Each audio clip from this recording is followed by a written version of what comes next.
Well, I was watching our illustrious president spout off about federal workers here. Let's just show the video, and then I'm going to make some comments about it. Go ahead. Mr. President, there was a big wave of probationary federal workers who were fired over the weekend. Some of these workers focused on nuclear weapon security were immediately rehired. Do you have any concerns about how these terminations have No, not at all. I think we have to just do what we have to do. It's, you're gonna. It's amazing what's been found right now. It's amazing. If we feel that in some cases they'll fire people and then they'll put some people back, not all of them, because a lot of people were let go. Don't forget, I got elected on the basis of making our government stronger and smaller, because we have millions of people that obviously they're paying millions of people that shouldn't be paid, and that has also to do with workers. Yeah, please. I've worked for the federal government twice. Once I was in the Army. That was pretty short. And once I worked for several years for the post office. I will say that one job that I had, the one in the Army, was pretty worthless. I'm not sure they had any reason for me to even be there. But that is kind of the way the military works. They're there when you need them, and the rest of the time they're still there, but you don't need them. Okay. But the other one was a post office. That one was quite different. Those of you that think federal workers go sit at a desk someplace and do nothing all day long, you're full of crap. When I worked for the post office, when I would come into work at 2 o'clock in the morning, there was a 40-foot van that had to be unloaded. I had to unload that van in 20 minutes. I would get a helper halfway through. Every day I worked there, I worked hard. It was physical work mostly. Some was not. All the people I worked with put in a good solid day's work. Not everyone was perfect, but they all worked, and they wanted to get the mail out because they felt that was an accomplishment. And I've dealt with other federal employees too, and they're the same way.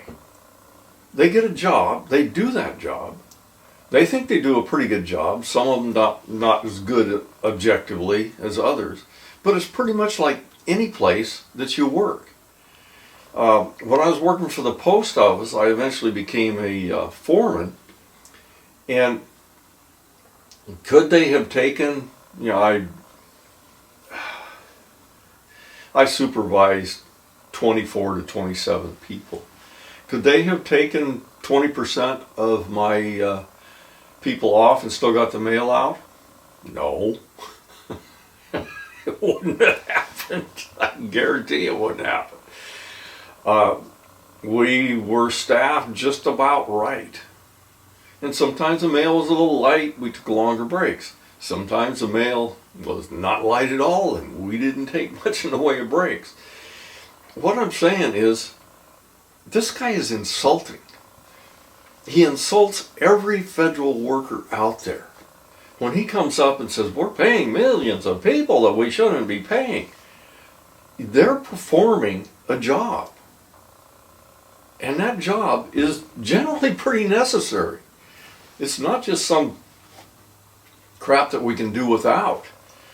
I know people that are involved with federal workers that have to wait many months, sometimes a year, to get a decision out of them, simply because they don't have enough time to get to all the things that they need to get to.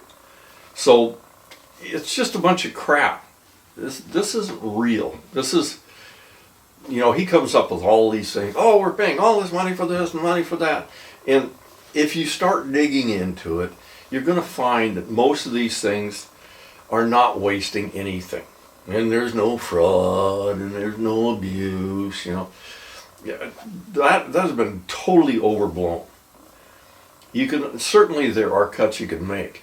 But those cuts should be done kind of like Clinton did it.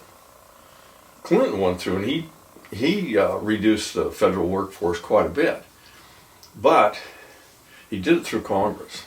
He submitted, what he thought was the right people and the right portions of agencies that should be cut and really didn't work anymore. That's the way to do that stuff. The way this guy's doing it, he just goes out there and takes everybody away. And he starts out with the probationary workers because they're the easiest ones to get rid of. You don't have to go through longer processes. But every one of these people that gets fired, they're just told, get out. That's it. Get out. Well, then you get out, and then you say, well, okay, we'll have other people do his work. What other people? There isn't anybody. There's nobody there. So that job's not going to get done. If this guy worked for the VA and VA recipients are coming to them, they're having problems getting something done, that's not going to be there. There's no help there. And so you're going to see this a lot. You just cut the IRS, 6,000 jobs? That's tax season. Do you think they have too many people at the IRS? I don't think so. When Biden started adding more people to the IRS had been cut to the bone for years and years.